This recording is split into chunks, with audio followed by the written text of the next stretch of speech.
Bonjour à tous, c'est Catherine avec vous pour cette séquence. Je suis heureuse de vous retrouver. Nous sommes dans la 4e semaine de Carême et en ce mardi 16 mars, nous fêtons la bienheureuse Bénédicte. Joyeux anniversaire à ceux qui fêtent leur anniversaire aujourd'hui. J'ai le plaisir d'avoir à mes côtés pour cette séquence Léa Bernard pour la lecture, Marcel pour le commentaire et moi-même pour le psaume. Lecture du livre du prophète Ézéchiel. En ces jours-là, au cours d'une vision reçue du Seigneur, l'homme me fit revenir à l'entrée de la maison, et voici, sous le seuil de la maison, de l'eau jaillissait vers l'Orient, puisque la façade de la maison était du côté de l'Orient. L'eau descendait de dessous le côté droit de la maison, au sud de l'autel. L'homme me fit sortir par la porte du nord et me fit faire le tour par l'extérieur, jusqu'à la porte qui fait face à l'Orient, et là encore, l'eau coulait du côté droit. L'homme s'éloigna vers l'Orient, un cordeau à la main, et il mesura une distance de 1000 coudées. Alors, il me fit traverser l'eau, j'en avais jusqu'aux chevilles. Il mesura encore 1000 coudées, et me fit traverser l'eau, j'en avais jusqu'aux genoux. Il mesura encore 1000 coudées, et me fit traverser, j'en avais jusqu'aux reins. Il en mesura encore 1000, c'était un torrent que je ne pouvais traverser. L'eau avait grossi, il aurait fallu nager. C'était un torrent infranchissable. Alors, il me dit, « As-tu vu, fils d'homme ?» Puis, il me ramena au bord du torrent. Quand il m'eut ramené, voici qu'il y avait au bord du torrent, de chaque côté, des arbres en grand nombre. Il me dit, « Cette eau coule vers la région de l'Orient. Elle descend dans la vallée du Jourdain et se déverse dans la mer morte, dont elle assainit les eaux. En tout lieu où parviendra le torrent, tous les animaux pourront vivre et foisonner. Le poisson sera très abondant, car cette eau assainit tout ce qu'elle pénètre. Et la vie apparaît en tout lieu où arrive le torrent. Au bord du torrent, sur les deux rives, toutes sortes d'arbres fruitiers pousseront. Leur feuillage ne se flétrira pas et leurs fruits ne manqueront pas. Chaque mois, ils porteront des fruits nouveaux, car cette eau vient du sanctuaire. Les fruits seront une nourriture et les feuilles un remède. Parole du Seigneur Tout-Puissant. Nous rendons grâce à Dieu. Merci Léa pour le partage de ton talent pour pouvoir lire ce texte. Ce texte est un peu difficile parce que c'est une vision d'Ézéchiel. Et bien sûr, dans chaque vision de ce prophète, il y a ce qu'il y voit et puis le message. Alors, il parle de temple. Et un instant, nous mettons pas dans nos têtes les plans de nos bonnes églises, parce que pour nous les églises, n'importe quel style d'église les converge vers l'autel.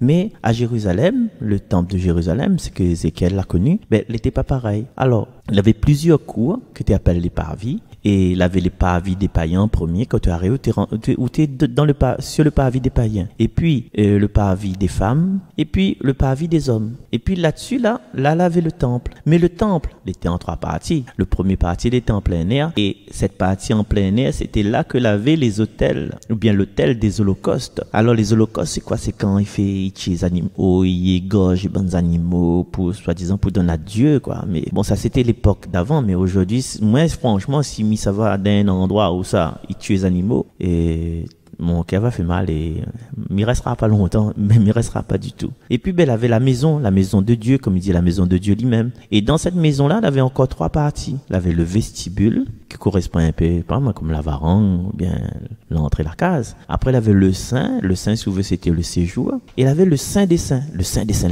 là, t'es secret, là. Là, le prêtre te rentre une fois. Le prêtre sacrificateur te rentre une fois. Et c'est là-dedans, il avait l'arche de l'alliance. Voilà. Donc, pour le peuple Israël, plusieurs siècles, après des siècles, après plusieurs réformes, le temple de Jérusalem est devenu le seul lieu de pèlerinage, le seul lieu de sacrifice. Du coup, le temple de Jérusalem, c'était le centre de la vie cultuelle d'Israël. Et il nous peut penser, si un jour Si un jour, demain matin, et demain, créole, il me dit ça, demain matin, s'il fait un bombe dans le temple là, est-ce que la foi, il prend un coup? Si le temple écroule, est-ce que la foi y écroule en même temps? C'est ça la question. Alors, tu connais que le temple de Jérusalem, il a été détruit avec l'armée de Nabuchodonosor en 587 avant Jésus-Christ. Et tu connais aussi que le prophète Ézéchiel, il était fait partie des bonnes déportés. Il la retrouve Ali auprès du fleuve Kébar, dans un village qui appelle Tel Aviv. Et le village Tel Aviv, aujourd'hui, c'est la capitale d'Israël. Et Talha m'a dit,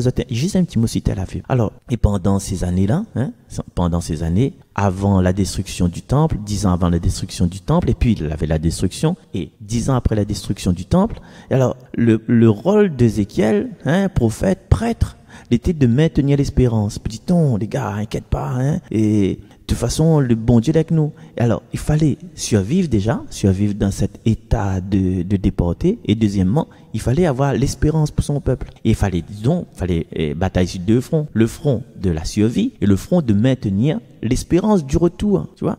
Et tout au long du livre d'Ézéchiel, mais invite à relire le livre d'Ézéchiel depuis le début, il y a ça comme les deux axes, la survie et l'espérance. Et comme Ézéchiel, il est un prêtre, comme a dit Azot, il aborde souvent les thèmes du culte, des rites, voilà. Et ces visions, ils concernent souvent le temple. Voilà. Comment apprendre à survivre? Parce que nous la perdons toutes, nous la perdons toutes. Et quand nous perdons toutes là, le désespoir, le suicide, entre guillemets, il n'est pas loin. Mais le prêtre, qu'Ézéchiel il est, c'est de rappeler que quelles que soient les apparences, Dieu n'abandonne pas son peuple. Oui, même si votre vie est en ruine, votre vie de couple, votre vie de papa, votre vie de maman, votre vie sociale est en ruine, mais Dieu n'abandonne pas où. Mais, on va dire moi, oui Marcel, t'arrêtes de connaître, le temple, Jérusalem est détruit, et à où prêtre, vous connaissez que Dieu t'habite dans le temple. La présence de Dieu, c'est dans le temple. Ah bon, et justement, et dans la foi, Ézéchiel dit, non, le temple, c'est pas le seul endroit où ça Dieu il est. Le temple, c'est le signe que Dieu est parmi nous. Tu te rappelles avant? Moïse.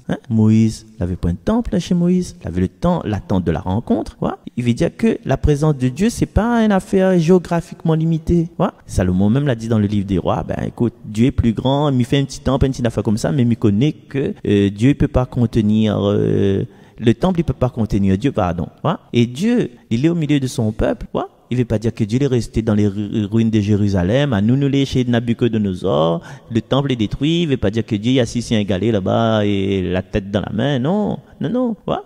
Dieu n'est pas partout, ça le peuple il est. Dieu n'est pas partout où ça, où l'est. Même sous les tristes, même sous les dans le Karokan, même sous les devant le bar. Sous la présence de Dieu, il n'abandonne pas où. C'est pas parce que l'église un jour il brûle qu'il veut dire que Dieu il fout le camp, il prend son petit ballon linge, il se va, il prend son vélo, pédale, vélo. Non, Dieu il reste la même ligne, même après la destruction. Voilà. Et des fois, même après la destruction des choses en nous, quand nous les tristes, quand nous apprenons un truc qui fait mal à nous, c'est ça, à ce moment-là, que Dieu il est encore plus présent. Voilà. Il est présent pour accueillir notre malheur. Rappelez-vous le fils prodigue. Ouais. Et vous avez vu que dans ce passage-là, il parle beaucoup de l'eau. De l'eau, l'abondant, de l'eau par ici, de l'eau par là-bas. Et la vision d'Ézéchiel, il prouve à nous que elle avait la meilleure mort pas trop loin. Il veut dire nous que la meilleure morte, la fin morte, la fin réveillée, ressuscitée. Parce que il parle de cette eau que il y a un tas de poissons dedans. Et bon détail là, il fait penser à une petite affaire, ça non? Il fait pas penser à la Genèse. Dieu la mettre des affruits selon leur espèce, la mettre des eaux, firmament du ciel, tout ça là. En fait, Ézéchiel, il a une vision de la Genèse. Mais on va dire nous comme ça. Oui, il est vrai, Marcel. Mais le paradis, c'était avant ça. Mais non, Ézéchiel, c'était un prophète. Le paradis, il n'est pas derrière nous, il est devant. Ouais? Parce que toutes nos bonnes rêves d'abondance, toutes nos bonnes rêves d'harmonie, que ce soit dans n'importe quelle position, ça nous l'est là, les enfants. Nos bonnes rêves d'abondance, nos bonnes rêves d'harmonie sera comblé. Parce que Dieu, il abandonne pas nous. Parce que les largesses de son cœur n'ont pas été épuisées, tu vois. Et c'est ça, aujourd'hui, c'est Léa, tu nous as lu un récit d'espérance. Quand nous croyons toutes les en ruine, mais finalement non. Quand nous croyons toutes les secs, mais finalement non. Quand nous croyons toutes les en hiver, normalement non. Pourquoi me dire en hiver? Parce que ma diazote, Tel Aviv, Tel Aviv, connais que ça veut dire? Colline du printemps. Alors que notre vie aujourd'hui soit une vie bâtie sur la colline du printemps, quand l'hiver est terminé, ben, le printemps est rené. Et chaque personne d'entre nous, même s'il y a des ruines, là, nous ça revive ça. Et en plus, vous connaissez, dans la Genèse, il dit, il y eut un soir, il y eut un matin.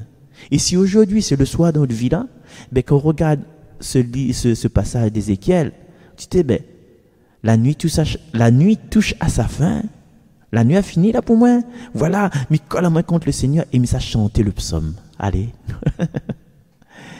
Catherine, viens en haut, on a besoin de chanter le psaume là. Allez, assieds-toi. Allez, je t'accompagne un petit peu. Merci Léa, à bientôt. Catherine, c'est à ton tour. Il est avec nous, le Dieu de l'univers, citadelle pour nous, le Dieu de Jacob. Il est avec nous, le Dieu de l'univers, citadelle pour nous, le Dieu de Jacob. Dieu est pour nous refuge et force, secours dans la détresse, toujours offert. Nous serons sans crainte si la terre est secouée, si les montagnes s'effondrent au creux de la mer. Il est avec nous, le Dieu de l'univers, citadelle pour nous, le Dieu de Jacob. Le fleuve ses bras réjouissent la ville de Dieu, la plus sainte des demeures du Très-Haut.